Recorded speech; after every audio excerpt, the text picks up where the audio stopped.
L-O-W, rider, rider. Carros y viejas, mi estilo no deja. L-O-W, rider, rider. Carros y viejas, mi estilo no deja. It's 12:30 a.m. in Austin, Texas.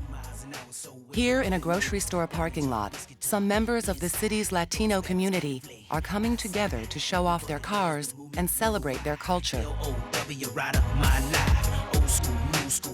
But one person here tonight is an outsider. He is an anthropologist, a scholar conducting a long-term study of lowriders and their lives.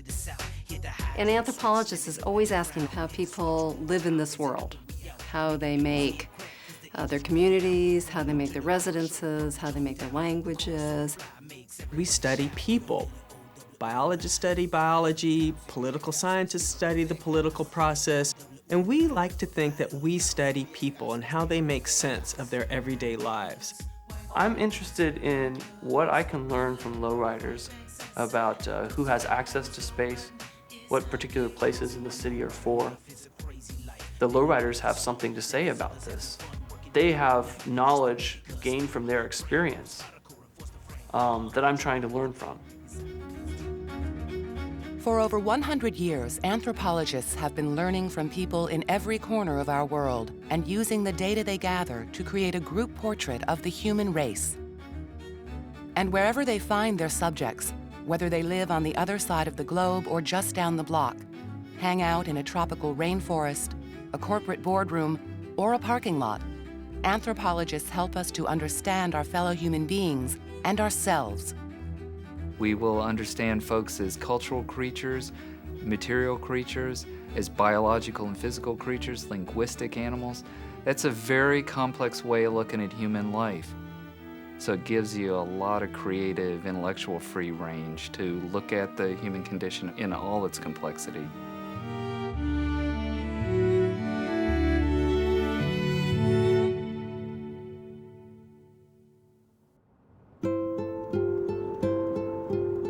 It's Saturday afternoon, and Ben Chappell is on his way to work. And this is really where the cruising happens. Ben is a cultural anthropologist, a scientist who studies the customs, beliefs, and social organizations of human beings. And it's actually a pretty active scene at night. Today, he is in Austin, Texas, to check in with a group he's been observing since 1997, a lowrider car club called the Knights of Pleasure. I was interested in lowriders, and I was doing the library research, and I was going to shows, which is sort of like it's the easiest way to locate people is to go to shows, but it's not a very everyday kind of atmosphere. And it seemed like anytime I went someplace where there were lowriders, the Knights of Pleasure were there. Back then, Ben was a graduate student just across town at the University of Texas. He thought the Knights might have something to teach him about the subject at the heart of anthropology, the complex web of learned behaviors anthropologists call culture. Culture is anything that contributes to the distinctive identity of a group of people, whether that's language, religion, clothing, food. Culture is this very kind of complex web of rules that govern our everyday lives in a patterned sort of way. Generally, there are laws, but often cultural laws are relatively inarticulate. You and I know the rules of right and wrong. I can't always write them down in a kind of systematic list, but I do know the things that I can, or at least I should do in public space. How I should behave, how I should hold my body, the way I should talk, the way I should address various types of folks. Since the early 20th century, anthropologists have been studying culture in communities that seemed radically different from their own. That kind of crossing of boundaries and that kind of interaction makes things very interesting. You start to notice things. An important lesson of studying people in different situations and who live different ways is that there are certain things that make us all human. Classically, you learn about kinship, art, religion, things that tend to be some manifestation of those sorts of things in almost any cultural organization. So the anthropologists, certainly the pioneer anthropologists, they looked for those sorts of things. Today, anthropologists continue to look for these things, but they are also expanding their focus. Now, anthropology could almost be anything, because the question that you're always asking is, how do people live in the world today? And what do we mean by the world? This new approach allows anthropologists to do their research, which they call fieldwork, in places the pioneer anthropologists never would have looked. As an anthropologist, we're always doing field work. I mean, in the classroom, it's field work. At the cafeteria, it's field work. At the bar, it's field work. At the football game, at the bonfire, at the grocery store. I mean, that's the one thing anthropologists do, is field work all the time. In some respects, we're always analyzing culture, and there's nothing at all that goes beyond the sort of magnifying glass of the anthropologist. And once an anthropologist takes that closer look, even an everyday object like a toy can yield profound insights into the human condition. Recently, I was studying Pokemon, the product that was created in Japan in 1996, incredibly popular, had a global fan basis, remains popular today. And when I tell people that I've done an anthropological project on Pokemon, some people will say, oh, that's fun, or that's funny, or that must be light. But it's important to understand, for example, how kids are making sense of something that they spend an incredible amount of time with. Is this a good thing?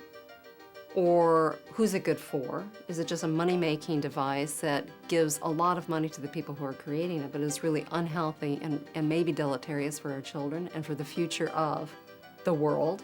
So these are the types of questions that anthropologists are asking. I really like donuts. I like donut shops. I found that when I talked to people about donuts, they were not on the fence. Yeah. They were either devotees or they thought this was the worst thing that had ever happened to Western society. They were concerned that they would turn into blimps, or they believed this was a moment God had given them. Fried flour was one of these great moments. It's very good. When you talk about donuts, it ended up, you were really talking about things like body discipline. You know, am I going to give in to my deep-seated desires, or am I going to instead have a rice cake? And the way we reach those conclusions, I think, says a great deal about who we are individually. Good donut. Ben Chappell is also eager to hear what the Knights of Pleasure have to tell him about their individual experiences and beliefs. But like all anthropologists, his primary focus is on the group and how it gives shape and meaning to the members' lives. The way that club functions. This is giving me some ideas and some questions to think about, what is the importance of having a social organization and managing a group for all of this. You know, it's not just individuals working on their cars, but it's individuals being part of an organization. A lot of people talk about the club, for example, as being a kind of family.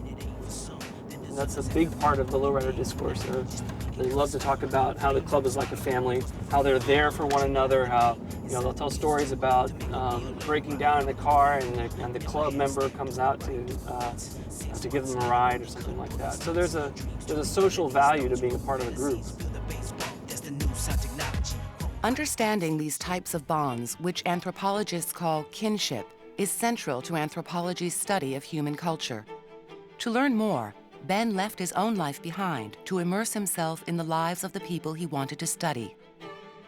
This type of research is known as ethnography.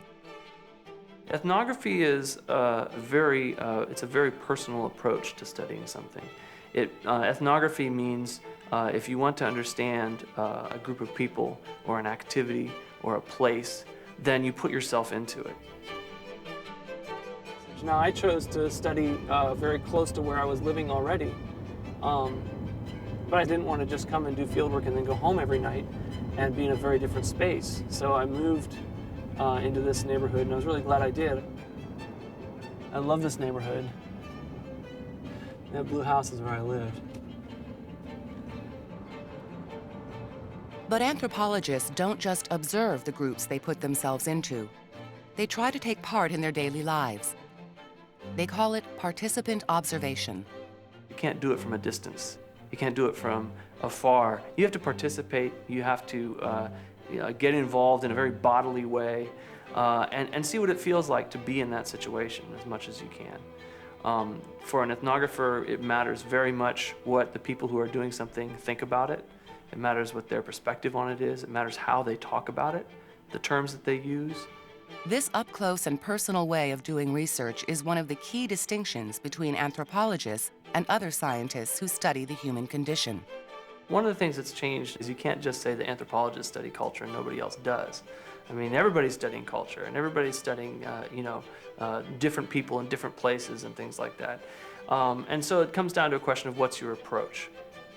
We have a tendency to look at how people themselves construct the world, not simply how the system itself from the top down constructs the world. Sociologists, for instance, will often take that top-down perspective, and they have very, very big questions. If we wanted to understand from the top down, I would go to all the state capitals or city governments. I would look at all these kind of broad levels of organization. In anthropology, we have a tendency to start from the ground level. How do people see the world and experience it every day?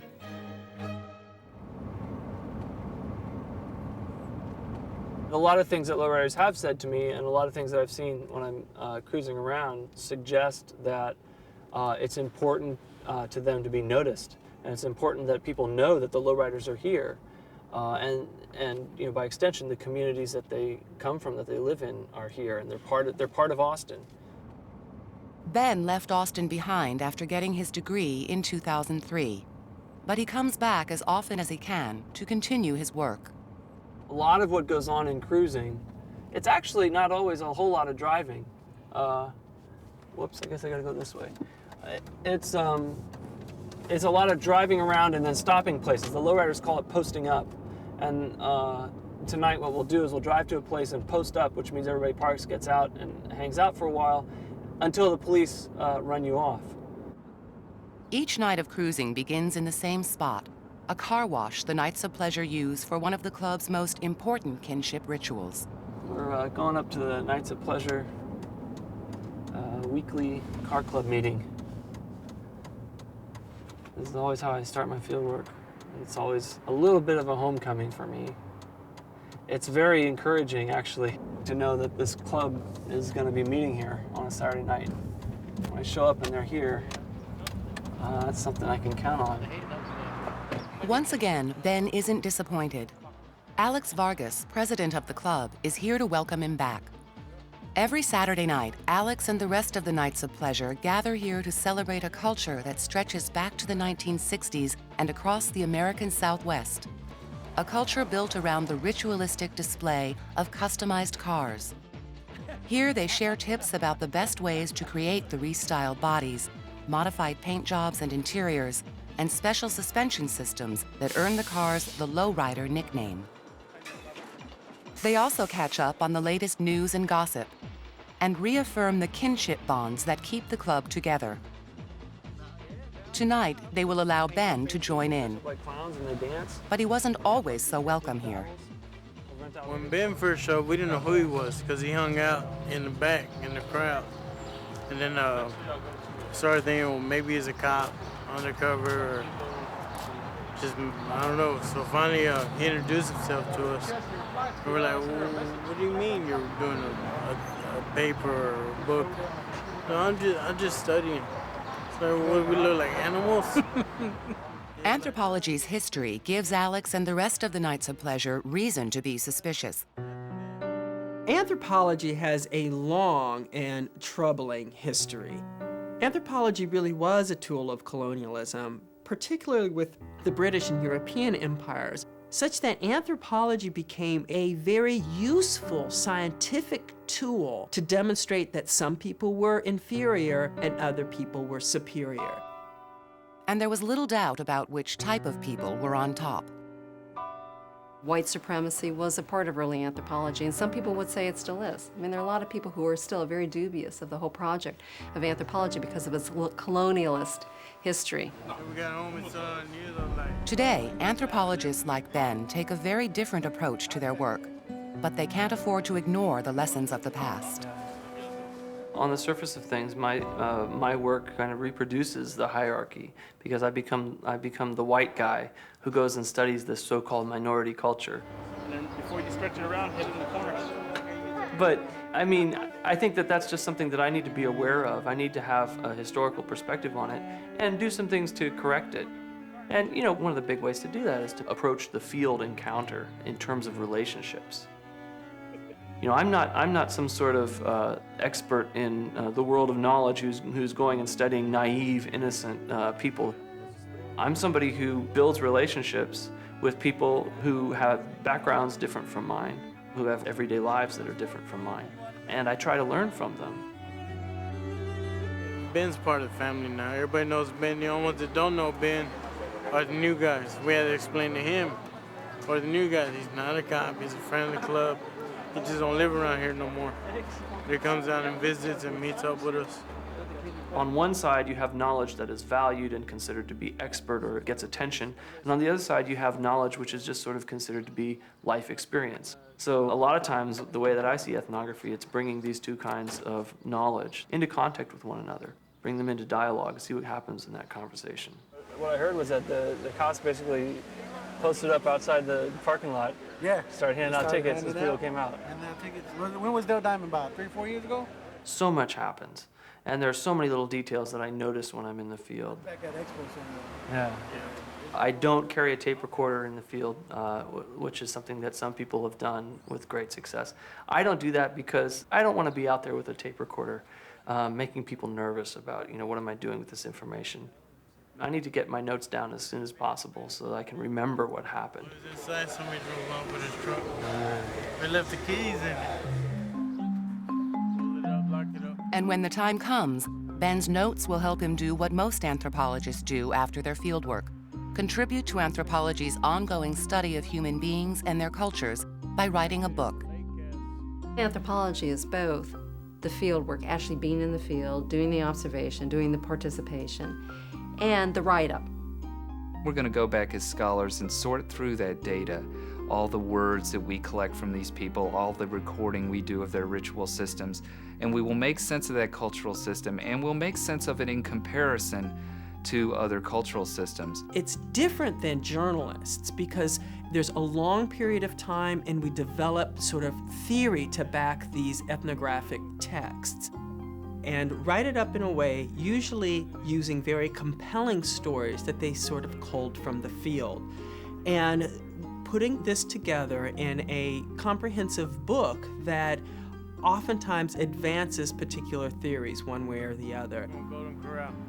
My job is to do the work and do the research, and out of that experience, as a scholar, I develop perspective and I develop ideas and understanding, and then that goes into my written work. I publish it so that other scholars read it, and that contributes to a conversation about things like what is culture, what is public space, and all of these kinds of issues that I'm trying to deal with. September 8th at the Freeman Coliseum. You know, I have to be aware of the fact that non-academics might read the book. The thing that I hope somebody would get out of reading my work is just maybe a deeper understanding that the people who are out there driving these cars that might look exotic or might look strange, and you wonder, you know, how can they put so much money into a hydraulic system or a paint job or something like that? That they're ordinary folks, and they're dealing with a lot of issues and a lot of challenges like everybody else, raising their kids, holding a job, having a good place to stay, changing stereotypes. A lot of people think that lowriders are gangbangers and drug dealers. Well, we're not. We're all blue-collar workers. Everybody has a job. Everybody has bills to pay. A lot of us we like cars. We like to build them. We like to fix them up. When it comes time to pin down a culture, it gets a lot more difficult. What is the lowrider culture?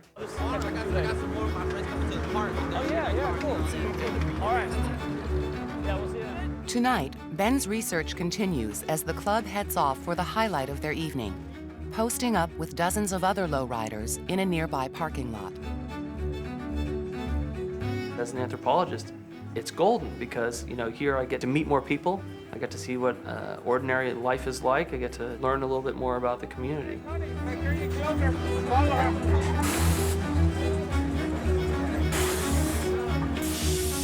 It's an interesting dynamic because sometimes in fieldwork there are intense moments. And at one point when I was doing field work, there was another car club, and there was developing personal conflict, and you know, I saw some moments when there were confrontations. You could see a lot of people burning out or racing around the parking lot. Well, if one of those little street races runs into a lowrider, then all that investment and all that time is ruined. So it's a very precarious kind of situation. These moments of intensity are sometimes when things get laid bare, you know, and you start to see how much it matters who your club is, and you start to see what these friendships mean to people. Their motto is "Only the strong survive." For the Knights of Pleasure, it's very important that they've been around more than 10 years, and the goal then becomes, you know, let's keep it going. Don't let it die on our watch.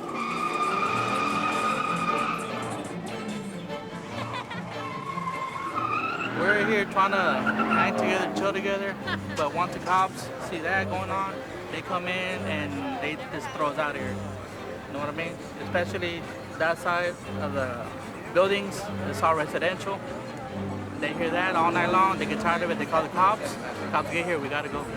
It's like that all the time.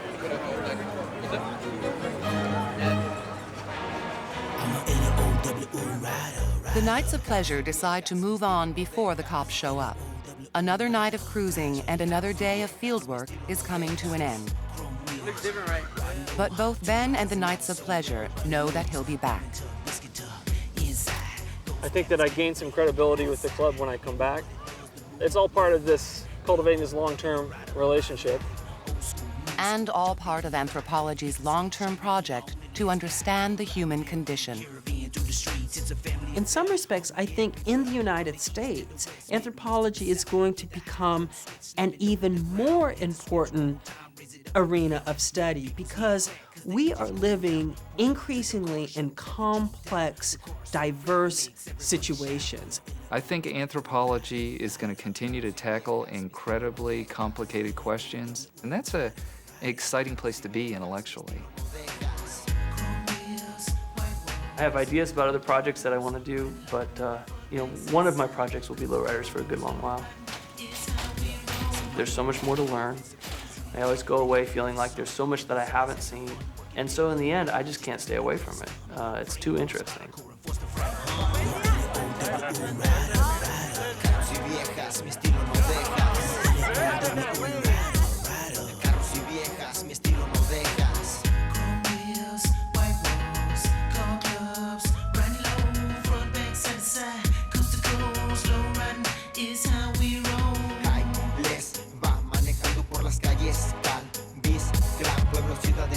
Manejando ras del piso, es un estilo único, es como un sueño mágico, brinco tras brinco, han ganado público, no importa sociedad, pobres y ricos, les gusta en realidad, demasiada belleza que modelan los bajitos, el mando nunca cesa, saludo para los viejitos. A donde quiera que yo llego siempre llamo la atención, si acontece eso con 20 nunca habrá comparación, bien tumbada hasta el suelo, mi troquita es mi anhelo, en las calles conocidas no hay ninguna parecida, con sus llantas cara blanca y sus rines bien colmados, abran paso, que llegaron los tumbados, cables, la música carteo, en los donos arribaron.